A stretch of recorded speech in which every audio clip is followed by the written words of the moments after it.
Bueno, en este video voy a atacar ciertos argumentos que se dan por el lado pro aborto.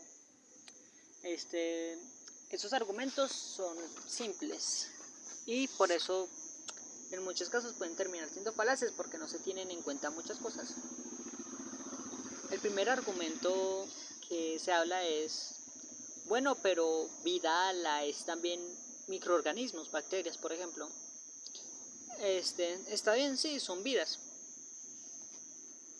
Pero ¿qué se está ignorando con vidas? Primer caso, el feto tiene 46 cromosomas, 23 de la madre, 23 del padre. Eso es biología básica, ¿cierto? Digamos que los libros de embriología entienden al feto como ser humano. Es un ser humano. Digamos que si yo le pregunto de algún modo, ese feto, ¿a qué especie pertenece? O sea, ahí digamos que tenemos una vitrina de cientos de fetos y yo señalo específicamente el humano. ¿A qué especie pertenece ese feto? A la especie humana. ¿Entonces es humano? No. ¿Quién diría que no? La persona que diga que no está cayendo en una falacia porque está separando, por así decirlo, conceptos. Está pensando que lo humano, o sea, si tomamos el ADN de ese feto y se lo ponemos por así decirlo, dos vidrios donde digamos se hace un examen microscópico de digamos la piel de ese feto y la piel de un adulto, vamos a ver que tiene una carga genética similar. O sea, vamos a llegar a la conclusión de que ambos son humanos, son relativos de la especie humana, ¿cierto? Entonces, por así decirlo, ese argumento se desmonta. No tiene cabida, no tiene sustento.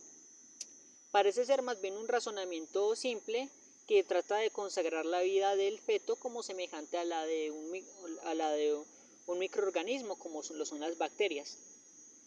Eso recae en una falacia. Algo que entendemos es que la vida inicia en la concepción, pero cuando decimos eso no nos referimos a vida como tal, es que es estúpido. Nos referimos a vida humana. Y es algo cierto, no es algo que sea falso. Puede que se pueda criticar la palabra concepción porque una más precisa es la fecundación, pero digamos que el autor, el que habla en este video es una persona, digamos, cristiano, entonces no podemos, por así decirlo, digamos, juzgar a la persona de acuerdo, digamos, a su formación. Porque digamos que si uno crece en un contexto religioso, va a hablar de una forma un poco más religiosa.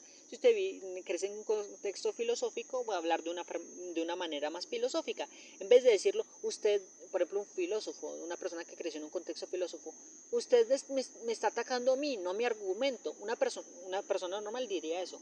Pero una persona filósofa diría, usted está haciendo una falacia ad hominem contra mí.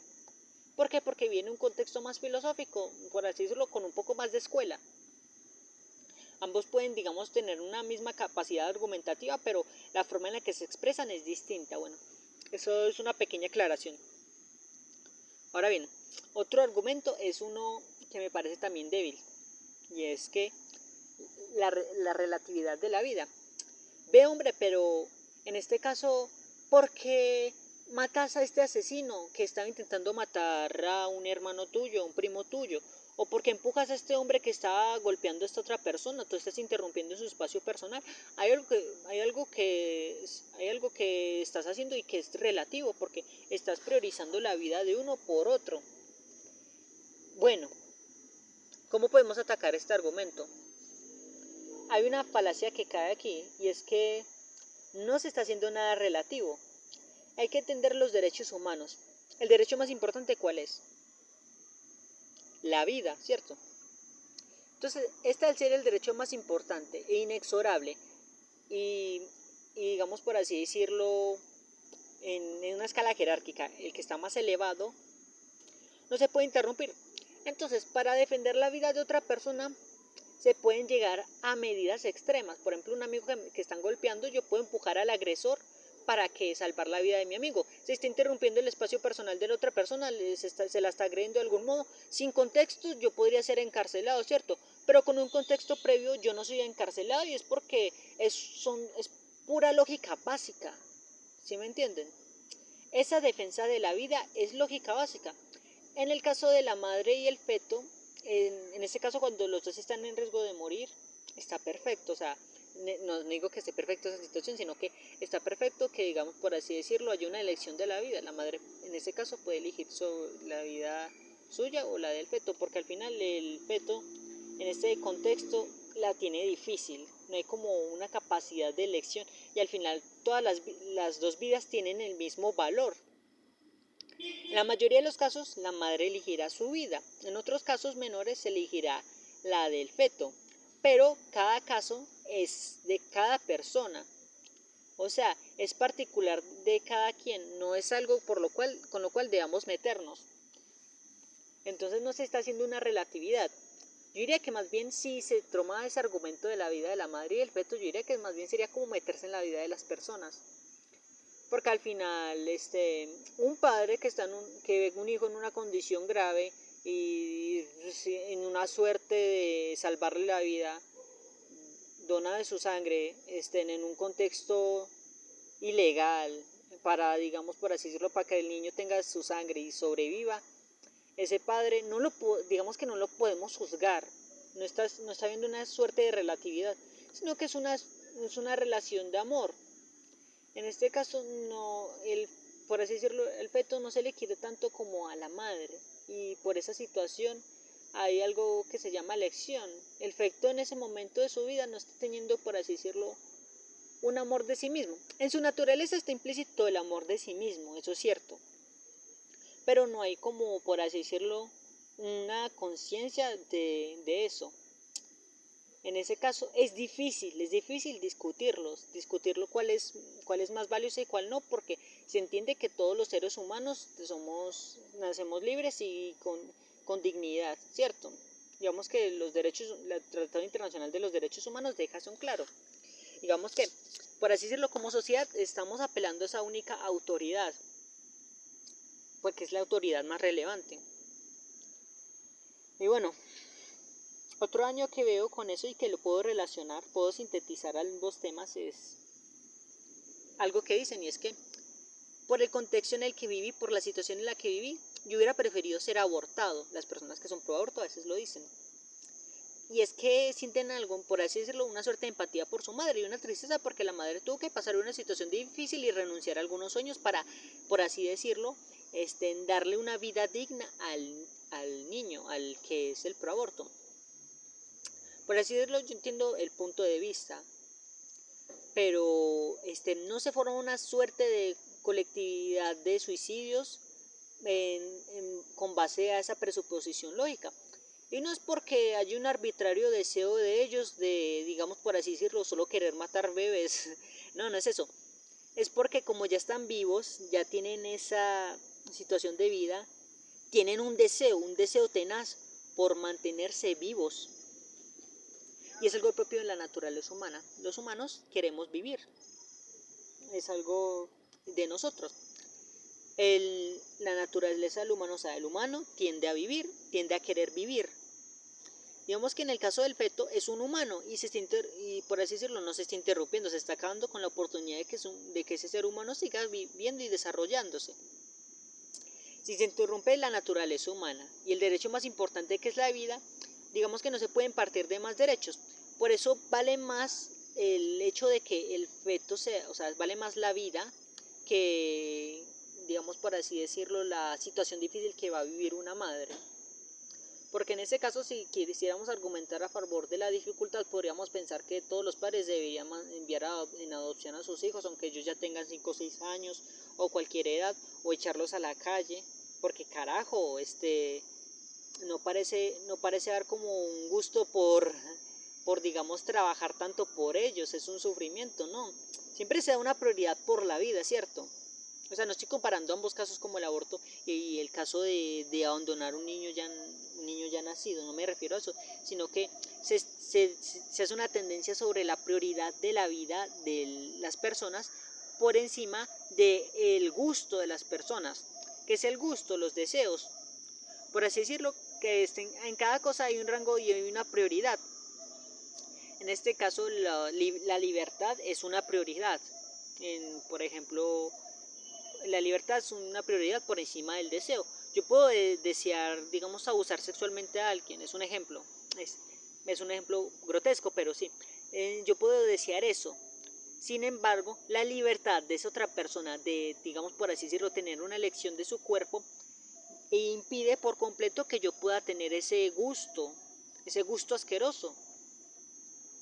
Y como existe esa imposibilidad, hay unas tendencias jerárquicas con respecto a qué es lo más valioso y qué es lo menos valioso. Entiéndase así, en este caso, sin la vida, ¿cuál derecho podemos tener como prioridad? En mi caso, yo pienso que ninguno. No se me ocurre. ¿Qué es propio del humano? Seguir viviendo. ¿Y qué es un humano? Eso incluye a los fetos. ¿Qué hacemos con el feto? Darle la oportunidad de vivir. Entendamos algo, que es una falacia.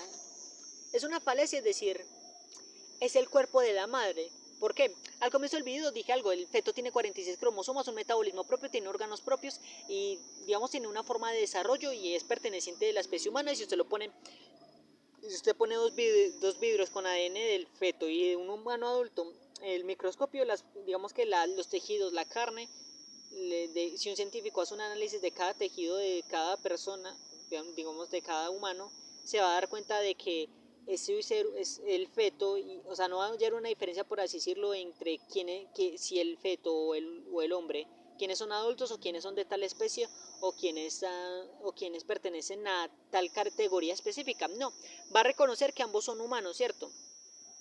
En el reconocimiento de que ambos sean humanos, digamos que se está condensando la idea de que es un ser propio, tiene por así decirlo, una propia autonomía también.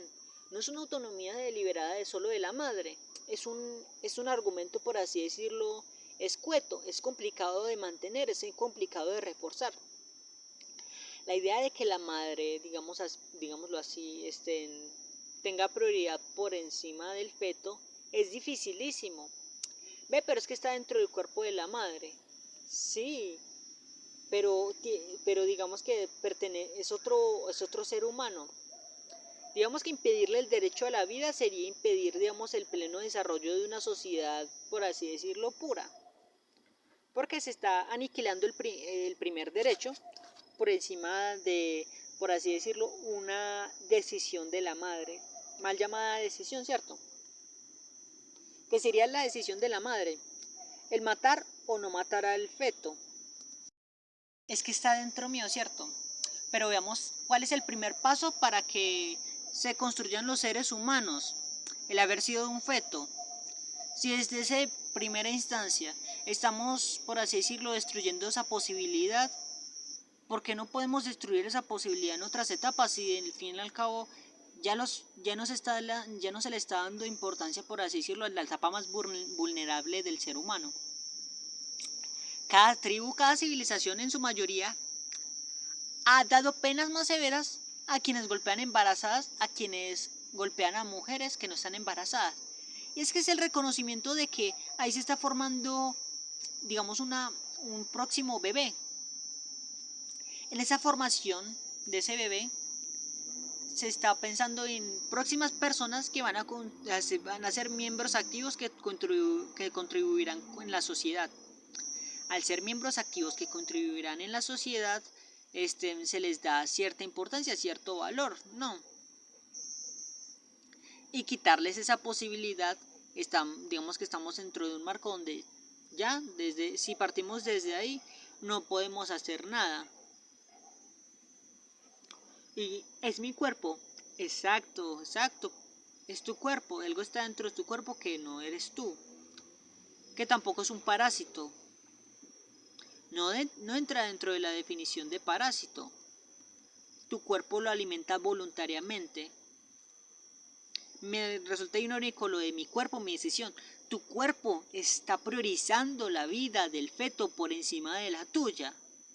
Es increíble ver cómo mujeres en situación de calle, en situación de indigencia, están en una instancia donde pasan por un estado de desnutrición, en algunos casos severo, y su embarazo y en su embarazo miran al feto y por así decirlo ha tomado ciertos nutrientes y digamos que está en un estado, por así decirlo, saludable, más saludable que la madre, pero no podría llamarlo en muchos de los casos muy saludable, ¿cierto? Pero en ese caso el cuerpo está teniendo una prioridad por encima del feto que de la madre. Entonces, si queremos hablar de mi cuerpo, tu cuerpo lo que está haciendo es, por así decirlo, una suerte de querer que viva la próxima generación, de que viva lo siguiente, porque nosotros tenemos una naturaleza reproductiva. Entonces lo reproductivo, lo que tenemos en nosotros es una tendencia a no despreciar lo que van a hacer, no despreciar el futuro, no despreciar los frutos del árbol. El desprecio de los frutos del árbol solamente va a llevar a la extinción del árbol y no va a permitir que haya un goce de los demás animales al disfrutar de las frutas del árbol. No podemos, por así decirlo, quitarle las frutas al árbol, su órgano reproductivo, por así decirlo, sus semillas. Tenemos que separar y entender eso, ¿no?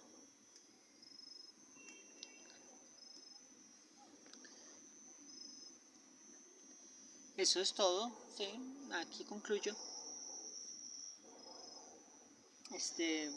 Es un video así improvisado, o sea, no piensen que traigo un lápiz, un papel. Solo estoy con mi cámara charlando. No soy tan bueno, no es que sea un erudito, no sé tanto del tema, pero digamos trato de informar un poco. Pueden ver algún error, pueden comentar el error, está perfecto. Y bueno, con esto me despido. Les deseo la mejor de las suertes. Aquí un loquito charlando en voz alta, ¿no? Para bailar la bamba.